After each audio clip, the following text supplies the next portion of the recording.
everyone, I'm Stuart Kavanagh and welcome to the After Extra Time podcast where we talk about the big news, the big games and the big names in the English Premier League. As per usual, I'm joined by journalist, Manchester United fan, editor-in-chief of the sportsbank.net, author of Transatlantic Passage, How the Premier League Redefined Soccer in America, and one proud uncle, Mr. Paul M. Banks. How you going, Paul? Awesome, man. I'm doing great. Congratulations to the Cary Grove Trojans, Class 6A state champs. Congratulations to my nephew, Henry, who is on the team but has missed the season due to injury.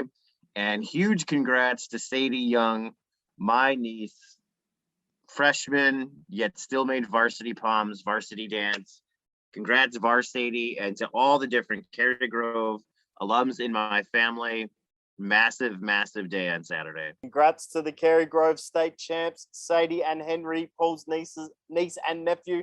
That's fantastic news, mate.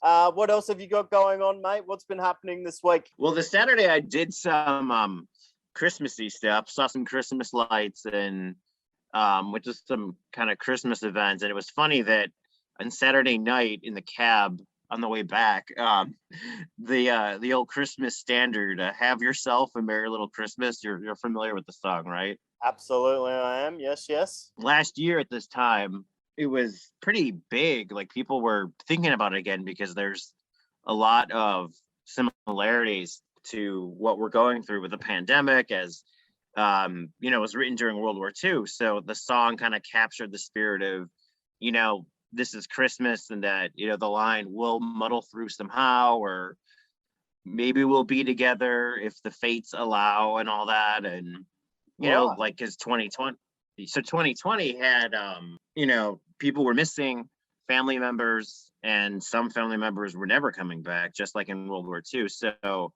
when the song came out, I was debating my friend that I was with. She mentioned like the first version of the song, the original, and I'm like, no, it's some crooner from the 60s or 50s or something. I'm like, no, that's not it.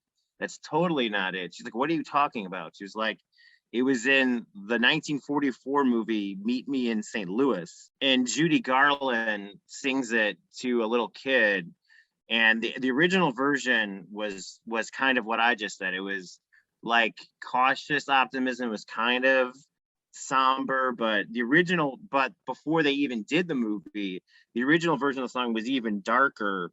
And there was a line like, this might be your last Christmas ever, or something. Wow, unbelievable. And Judy Garland was like, I'm not singing that to like a 7-year-old or whatever, because they'll become a monster. Incredible, mate. Well, this is some fantastic Christmas backstory. We are in the festive period of Premier League action.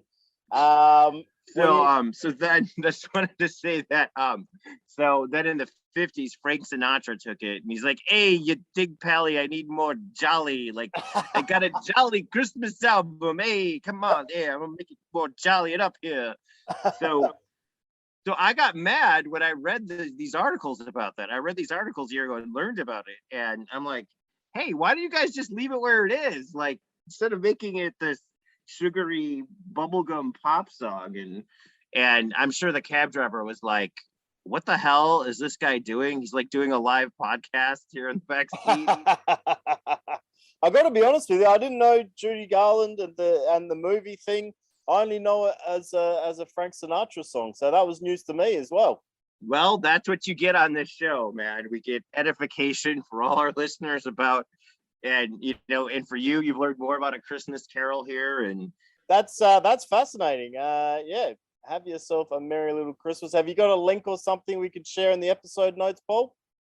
Yeah, this Detroit Free Press story pretty much says everything I just said, but I don't think if you read that story, you won't get the Frank Sinatra accent or some of the Judy Garland affectation, This is a perfect precursor to kind of propel us into the festive period of Premier League action. Geez, that's a mouthful. Do you want to jump straight into some winners and losers? Yeah, absolutely. Very British English, very Premier League. Festive period fixture congestion. Absolutely. This is That's the what we buzz. got. Welcome to the festive period fixture congestion episode. This is the buzz phrase at the moment. Paul, I'm having a look here at your winners and losers. And if you don't mind, I think I might go first because I'd like to stick the boot into a side that I've been sticking the boot in quite a lot lately. And my winners this week are Tottenham Hotspur fans because their game against Burnley got called off and they didn't have to watch their team play. Cold. Yeah, cold. I got to tell you, man, Antonio Conte, like I wrote on the sportsbank.net, what a website, check it out. Like I wrote in my preview for their next fixture, Antonio Conte's got to be wondering what the hell he's got himself into here. They lost to the lowest ranked team in European club competition this year. So congratulations, Tottenham fans. You avoided having to watch the dumpster fire that is your team run around on the park. You probably hate me by now, so I thought I'd give you a little win there. So give us your winner, Paul, mate. I have a tie, so I'm going to keep it brief with each one. My main winner is Liverpool because 8-1 goal aggregate the last two games. They look world beaters. Friend of mine who isn't really, he's a big sports guy, but he's not really much of a soccer guy. He's said to be Mo Salah, the greatest player alive right now, and I said yes. My other co-winner is NBC Sports Group for winning the rights to broadcasting the Premier League here in the United States. So you're a fan of the coverage NBC provides? No, and I'll address that in my loser section. Okay. All right, so I'll keep mine brief for the losers. My loser is Everton.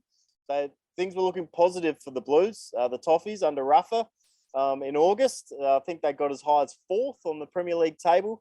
They have lost, I think, 5 games when I made this run sheet, but the Merseyside derby was this morning. They've lost 6 games on the bounce now, and Rafa is on thin ice. I think it's not long before they show him the door at Goodison Park. But sounds like you've got something more juicy up your sleeve there, Paul. So why don't you give me your loser? Yeah, the flip side of NBC Sports. NBC Sports Group is also my loser of the week because first they stuck my game with the two teams that I cover and write about at the Sports Bank, United and Chelsea. They stuck that on Peacock Premium. So, I mean, at least if it was Peacock, at least I could have done the free trial or something. But I'm more angry about this whole midweek fixture list. We got one game was televised, the Merseyside derby. And obviously there's none tomorrow. And that's why I'm angry that they got the rights, because they're just going to shove everything on the streaming service. And it's like, what do I need to pay for that stupid channel for? So I could watch auto auctions and fishing shows, and I don't want to watch any of that crap or their stupid Winter Olympics. I hate the Winter Olympics. Like, get out of here, man. That's a rough deal, mate. We've got a pretty good deal over here in Australia. So see, Otis is mad too. You just heard him meow. He's like, Otis is like, tweet that at NBC Sports, our anger. I do notice on the run sheet here you've got another side. Has NBC Sports usurped them, or is this still a tie? Yeah, mate? I'd say, you know what? I'd say my winner was a tie. Here, NBC Sports is 1A loser. 1B loser is Newcastle, because they are going nowhere fast. They are an absolute joke. I don't know. I can't feel. Let's hope they get relegated. That'd be awesome. You would have thought if they were going to jag a victory, it would have been when they finally got Eddie Howe on the touchline. How long do you give Eddie Howe? Do you reckon they'll stick with him if it looks like they're going to get relegated? Well, Watford had 3 different managers in the same season a couple of years ago. And really that second sacking probably cost them. If they would have just stuck it out, they probably would have stayed up. So I don't know. I mean, I think the fact that they had to settle for Eddie Howe and they didn't get any of their first few choices means they kind of know what they're dealing with. So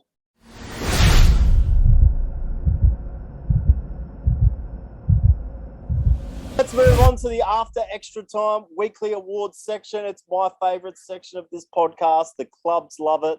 The players love it. Even the boards love it. It's a bit of bragging rights around the corporate offices in the UK. If you've got an After Extra Time weekly award on your mantelpiece, it just helps you go the extra yard. So I'm sure there's plenty of millionaire footballers and football alumni listening along with their fingers crossed, hoping that they can win an award this week. So let's jump straight into the nominees, shall we, Paul? Tell me who you've got for goal of the weekend. I'm going to go with Jordan Henderson today with the opening scoring strike in the Merseyside derby. What I really liked was the beautiful ball rotation, the way it was set up, the way they kind of flowed. You had at least 3 passes in from close range and fantastic finish. He found the exact corner in which it needed to be placed. Absolutely. That cutback from Robbo was a thing of beauty. And it seemed to just escape everyone in the box there and just landed at Hendo's feet. He made no mistake. My goal is also from the Merseyside derby. It was Diogo Jota's goal. Mo Salah, a couple of great goals, in incredible form at the moment, but unfortunately didn't get the nod this week. The little drag back to beat the Everton defender, and then he hammered it into the roof of the goal. I think you're right about the Jordan Henderson goal being different. For listeners that don't know, I'm in Adelaide at the moment, as opposed to my usual headquarters of Melbourne. So I was a bit late filling it out, and I only did the Jota one, so we had a point of difference there. I actually agree with you. I think Jordan Henderson was incredible and probably deserves the goal of the weekend. He doesn't score too many, so congratulations, Hendo. Goal of the weekend, After Extra Time weekly award. Let's move on to player of the weekend. I've just waxed lyrical about this guy. My nominee is Jordan Henderson. He had a fantastic game. His assist for Mohamed Salah's first goal, I think it was just a thing of beauty. And it's not like it was a fluke. He did it against Manchester United, almost a carbon copy of that pass for the 5th goal in the second half. This time it was against Everton, and he just seemed to run things. And that Liverpool team just really seems like it's coming together at the moment.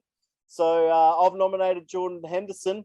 Who have you got for me, Paul? Wow, we've got a very Merseyside derby feel to this, to our awards this week. But I'm going with Aaron Ramsdale because Arsenal have kept, aside from that 4-0 thrashing by Liverpool, they have kept clean sheets in their last 4 of their last 5. And I think the reason that Arsenal moved up the table from relegation zone to now just outside the top 4 is their goalkeeper, who's proven to be a great signing this summer. Yeah, absolutely. He has been tremendous. He's coming for Jordan Pickford's England #1 jersey, and I wouldn't be surprised that when World Cup 2022 rolls around next November, if he's not first choice for Gareth Southgate. Aaron Ramsdale, congratulations, mate.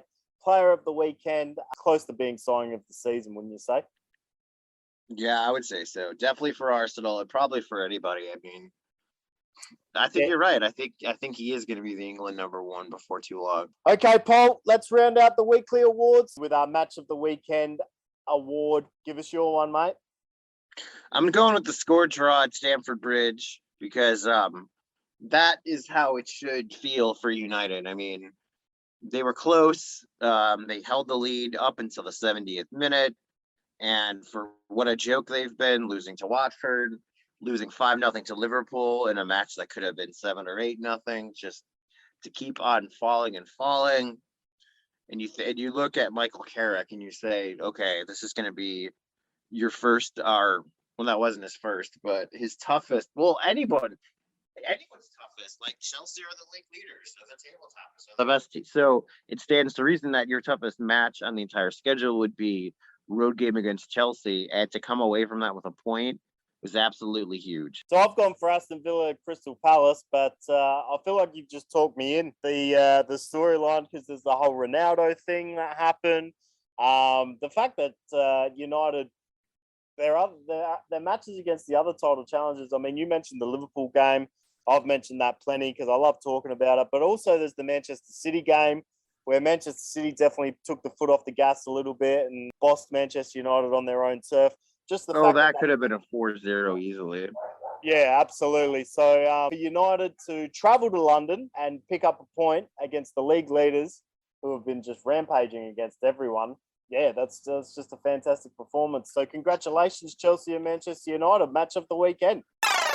We are in the midst of our first midweek round of December. There's a couple of more of these to come, so I'm just going to quickly shoot through the scores that we've had. Newcastle, Norwich City, we touched on already, 1-1. Leeds, 1-0 over Crystal Palace. League leaders Chelsea survived the scare against Watford, pulling through 2-1 victors there with a goal from Hakim Ziyech, saving the day. West Ham with a result that's got to hurt a little bit, 1-1 against Brighton. It was an 89th minute equaliser. They really could have done with those 3 points. They've had a huge dip since beating Liverpool. Wolves 0-0 with Burnley. Southampton and Leicester 2-2, which is a little bit of a surprising result. Steven Gerrard suffered his first loss as Aston Villa manager as Villa hosted Manchester City. City winning that one 2-1. And as we touched on, the Merseyside derby was a very one-sided affair, a 4-1 victory to Liverpool. There are still 2 games to go. I'm just going to run through a rapid-fire poll, and you can just give me your thoughts on them. First up is Tottenham in somewhat of a London derby. Well, not somewhat of a London derby. It is a London derby against our team, the Bees of Brentford. How do you see that one going, mate? Well, we can't go. We got to stay on brand. We can't go off script as Believers and as Tottenham Thrashers. So I guess the Bees will probably win this one by at least 2. Yep. Okay, we've got to stay on brand. I'm backing you up there. And this one, you must be licking your lips for this one, mate. Manchester United and Arsenal at Old Trafford. Yeah, classic battle of 2 traditional Big Six sides in rebuild as it stands right now. Arsenal seems to be pretty far ahead of United in the rebuild, but maybe not. Maybe that changes. I mean, United are favored. A draw would be very disappointing to me, and a loss would be devastating. I'm expecting a United win. Yeah, interesting. I think that one's going to be a draw. They are two. I don't think there's that much separating them. So Arsenal are a young and up and coming team. They're on a bit of an uptick at the moment, but I think man for man, Manchester United's got a bit more quality. And it'll be interesting if the new German coach Ralf Rangnick is on the touchline. Do you have any info about that? Is he due to be on the touchline for this one? He is not. He was touring Old Trafford this morning, but due to work visa issues, so it's all about paperwork, he is being held up. So, okay, game week 14 has come and gone without us being able to cover the most of it for our loyal listeners, but we did the best we could. Never fear, though. The After Extra Time boys have your back for game week 15, and the weekend starts off with a bang. It's a huge London derby as West Ham hosts Chelsea. Can the Hammers pull off a huge upset here, Paul? I think it's possible. I mean, they've been kind of up and down lately, but when they're on, they're absolutely on. And I think maybe David Moyes might be doing his best work ever right now. That said, Chelsea's just a machine. Even when they have guys hurt, they have so much depth to go around. I think the Blues will probably play a defensive style, as Tuchel likes to do, and I think that's going to be enough to keep the Hammers at bay. Chelsea are absolutely a juggernaut. West Ham don't have too bad of a record against Chelsea. Their last 4 league games, it's split 2-2. There was that crazy 3-2 game at the Olympic Stadium in the COVID restart that unfortunately had no fans there. But I kind of echo your sentiments here, Paul. I think Chelsea are just a bit of a juggernaut, and I think they'll probably just run away with it and record a victory. So next up, this is the first of the 3 p.m. kickoffs on the Saturday local time in the UK. We have Newcastle taking on Burnley. Paul, what have you got for us in this one, mate? Well, I got to stay on brand and go with the Clarets, of course. If Newcastle couldn't beat Norwich, they're not going to beat Burnley. Yeah, I agree, 100%. Rough weekend. Rough weekend coming up for Newcastle.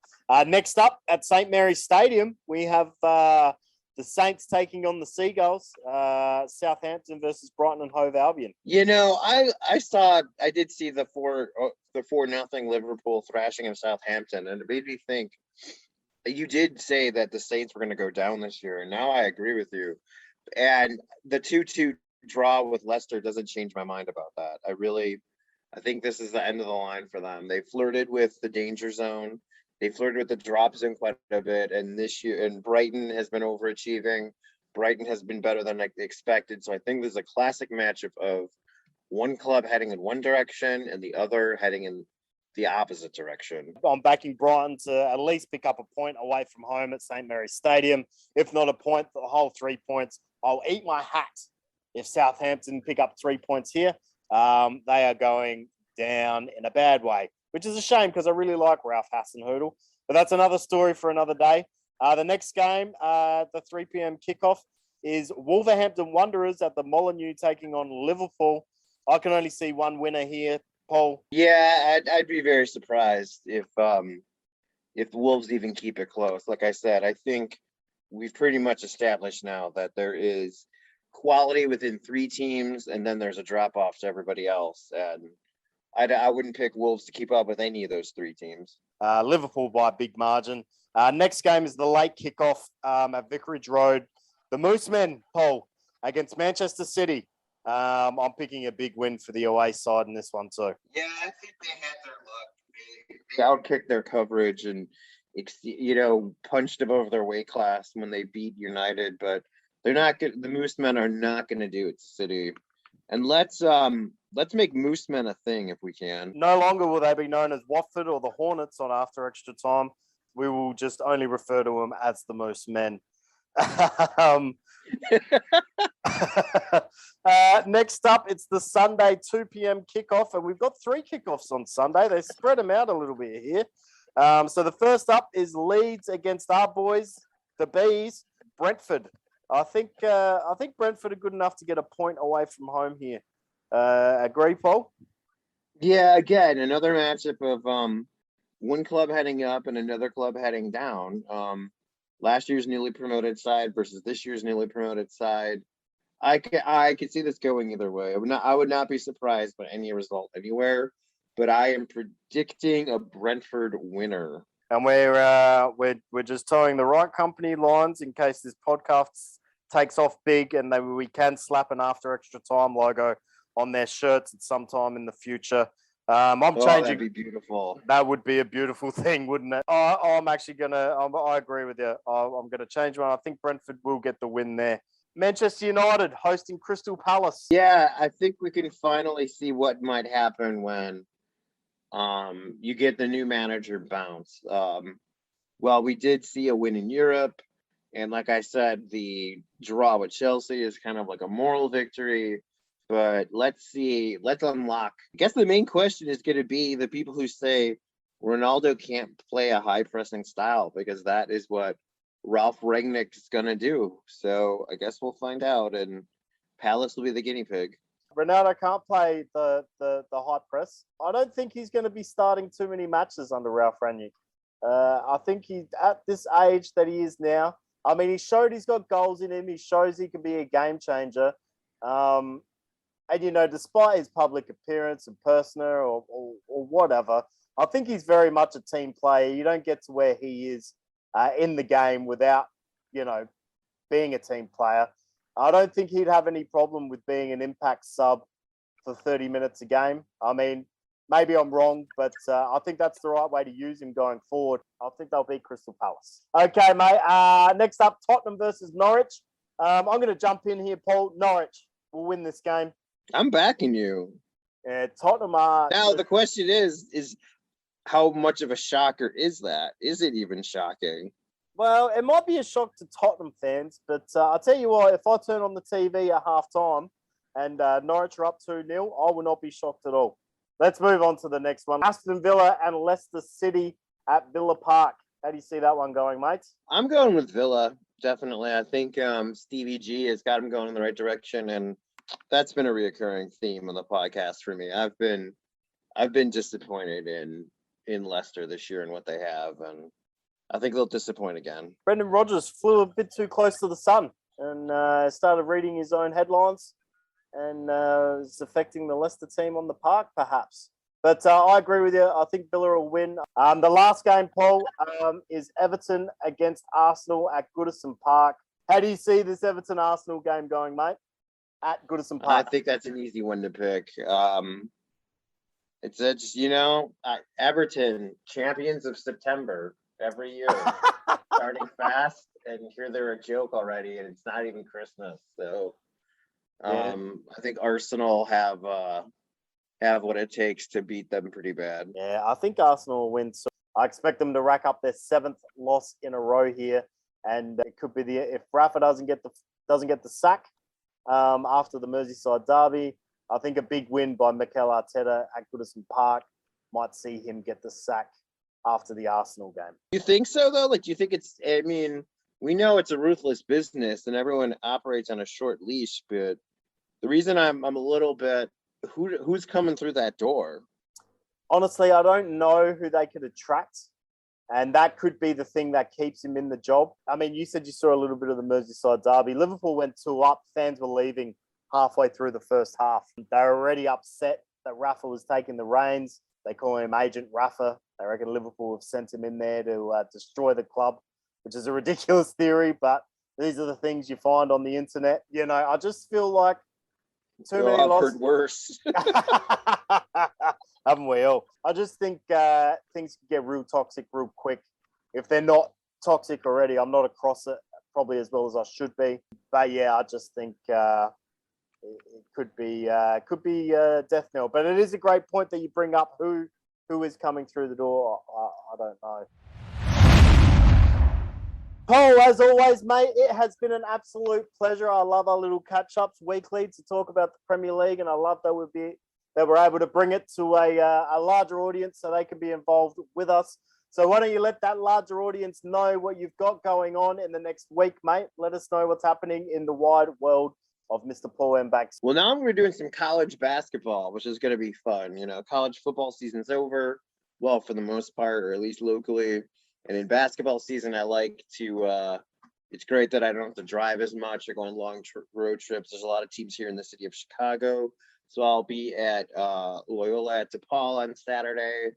In a couple of weeks, DePaul at Northwestern. So that's going to be fun. And, it's always good to, there's actually an interesting analogy with college basketball and European football, in that you've got the one big tournament and then you've got the cancellation bracket, because for our people who do follow both sports, that the NCAA tournament, March Madness, is Champions League, and then the NIT is Europa League. And they actually do have a third tier thing called the CBI, the College Basketball Invitational, which is now like the Europa Conference League. So there's definitely some overlap there.